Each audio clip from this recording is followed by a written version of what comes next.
ನಮಸ್ಕಾರ ರೀ ಎಲ್ಲರಿಗೂ. ಇದು Thursday mini vlog. Last Thursday mini vlog ನೋಡ್ರಿ ಇದು. ಇವತ್ತು ನಾನು ಅಪ್ಲೋಡ್ ಮಾಡಕತ್ತೀನಿ.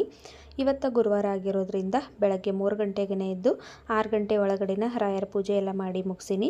ಇವತ್ತು ಸಾನ್ವಿದ ಫಸ್ಟ್ ಡೇ ಸ್ಕೂಲ್ ಇತ್ತು, ಹಾಗಾಗಿ ಆಕೆ ಸ್ನ್ಯಾಕ್ಸ್ ಬಾಕ್ಸನ್ನು ಎಲ್ಲ ರೆಡಿ ಮಾಡೀನಿ. ಇವತ್ತು ಸ್ಕೂಲಲ್ಲಿ ಆಕೆಗೆ ಸರಸ್ವತಿ ಪೂಜೆ ಮತ್ತು ಅಕ್ಷರಾಭ್ಯಾಸ ಇತ್ತು, ಹಾಗಾಗಿ ಪೇರೆಂಟ್ಸ್ ಬರಬೇಕಂತ ಹೇಳಿದರು. ನಮ್ಮ ಮನೆಯವ್ರಿಗೆ ರಜೆ ಇರಲಿಲ್ಲ, ಹಾಗಾಗಿ ನಾನೊಬ್ಬಾಕಿನ ಹೋಗಿದ್ನಿ ಸಾನ್ವಿನ ಕರ್ಕೊಂಡು. ಮಕ್ಕಳಿಗೆಲ್ಲ ಎಷ್ಟು ಚಂದ ವೆಲ್ಕಮ್ ಮಾಡಿರು ನೋಡ್ರಿ. ಹೂ ಹಾಕಿ ಎಲ್ಲರನ್ನೂ ಒಳಗಡೆ ಕರ್ಕೊಂಡ್ರು. ಆಮೇಲೆ ಎಲ್ಲ ಸ್ಕೂಲಲ್ಲೂ ಅಷ್ಟೇ ಭಾಳ ಚಂದ ಡೆಕೋರೇಷನ್ ಮಾಡಿದರು. ರಂಗೋಲಿ ಆಗಿರ್ಬೋದು, ಪೂಜೆ ಆಗಿರ್ಬೋದು, ಎಲ್ಲನೂ ಚಲೋ ಭಾಳ ಮಾಡಿದರು. ಹಂಗೆ ಪ್ರಸಾದಕ್ಕೆ ಪುಳಿಯೋಗರೆ ಮತ್ತು ಧಾರವಾಡ ಪೇಡ ಕೊಟ್ಟರು. ನಾನು ಉಪವಾಸ ಇರೋದ್ರಿಂದ ಏನೂ ತಿನ್ನಲಿಲ್ಲ, ಹಂಗೆ ತೊಗೊಂಡು ಬಂದು ನಮ್ಮ ಮನೆಯವ್ರಿಗೆ ಕೊಟ್ನಿ. ಮಧ್ಯಾಹ್ನ ಮನೆಗೆ ಬಂದು ಅನ್ನ ಸಾಂಬಾರೆಲ್ಲ ಮಾಡಿಟ್ಟು ಸ್ವಲ್ಪ ಹೊತ್ತು ರೆಸ್ಟ್ ಮಾಡಿ ಸಂಜೆ ಮುಂದೆ ರೆಡಿಯಾಗಿ ಇವಾಗ ಸಾಯಿಬಾಬಾ ದೇವಸ್ಥಾನಕ್ಕೆ ಹೊಂಟೇವಿ, ನಾನು ಸಾನ್ವಿ ಮತ್ತು ಸ್ನಿಗ್ಧ. ಇದು ಕಂಪ್ಲೀಟ್ ಲಾಂಗ್ ವಿಡಿಯೋನ ನಾನು ಯೂಟ್ಯೂಬಲ್ಲಿ ಅಪ್ಲೋಡ್ ಮಾಡಿದ್ದೀನಿ. ಇಂಟ್ರೆಸ್ಟ್ ಇದ್ದರೆ ಒಂದು ಸಾರಿ ಚೆಕ್ ಮಾಡಿರಿ.